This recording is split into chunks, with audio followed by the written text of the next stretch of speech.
Coming back from the holidays, it's so nice to see Arc Raiders doing so well, topping Steam charts for the final week, reportedly crossing 12 million sales this past weekend, and heck, even the news that many studios have approached Embark about film and TV adaptations is great. Sure, it's not perfect, but having a multiplayer shooter, especially in the extraction shooter genre, offering a fun experience for so many months, is nice. But wait.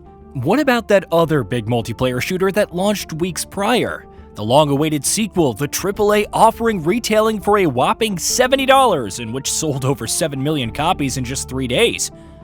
What about Battlefield 6?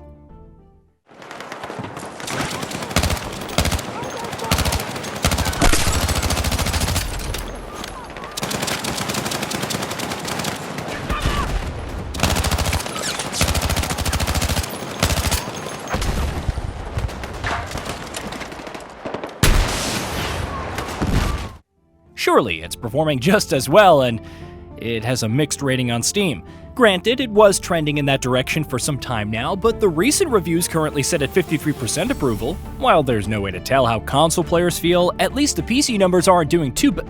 And it dropped below 100,000 peak concurrent players. The crazy part, when I last saw it, the 24-hour peak was at 94,088. At this time, it somehow fell even lower, currently sitting at 90,816 concurrent players on Steam. This isn't a first. As such, it has dropped even lower during holidays, and the numbers were definitely higher in between. Seeing the concurrent player counts dropping so low in 2026 is not how you want to kick things off for the new year. If all that wasn't bad enough, as of December 31st, 2025, Battlefield 6 retained only 16% of its lifetime peak concurrent player count. Meanwhile, Arc Raiders managed to hang on to roughly 90%, and that's keeping in mind the fact that the former's lifetime peak is over 265,000 players, more than the latter. It somehow dropped even lower than Battlefield 2042's lifetime peak, which feels self-fulfilling in a weird way.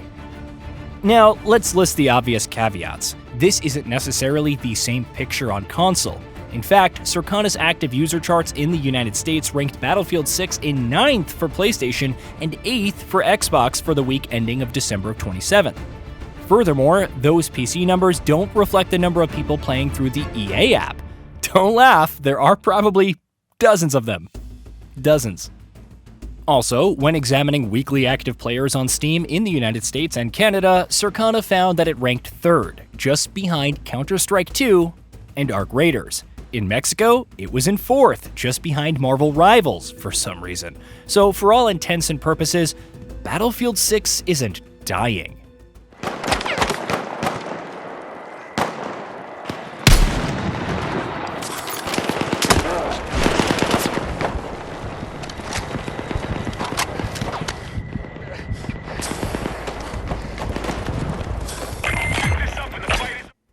However, there's no denying that plenty is going wrong, and the mood is far from optimistic compared to its launch month. Fans have lambasted the Battle Pass with its grindiness and annoying mechanics, including the need to complete weekly challenges to progress, which in turn means playing modes that they wouldn't ordinarily want to. In fact, it was a major consternation when RedSec released, since those who didn't care for Battle Royale were forced to play it to make any meaningful progress.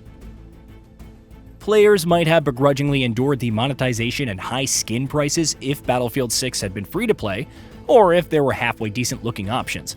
But it's $70, and that's on top of having a lackluster campaign with no co-op, constant ads to buy the Battle Pass, and smaller time limited event Battle Passes that also demand your money. In the name of everything pure, do not even get me started on Battlefield Pro.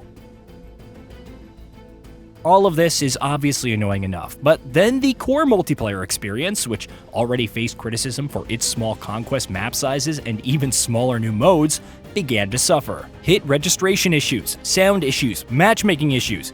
Defibrillators broken? The main menu UI no longer works after playing a match. The fact that Battlefield Studios released not one, but 2 all-time awful maps as part of Season 1 back-to-back is kind of impressive.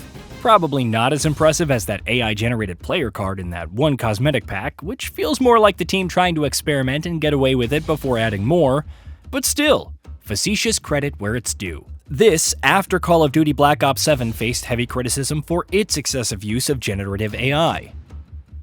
What makes this downturn for Battlefield 6 so much less surprising is that this isn't a sudden drop. In fact, it reminds me of when I discussed why millions of players were so enamored, despite the many flaws and shortcomings at launch. For the first time in a long time, it felt like the development team was actually listening and acting accordingly, addressing their concerns and keeping an open line of communication. Unfortunately, you also need to back that up with consistent action, and thus far, many of the major updates have consistently made the game worse.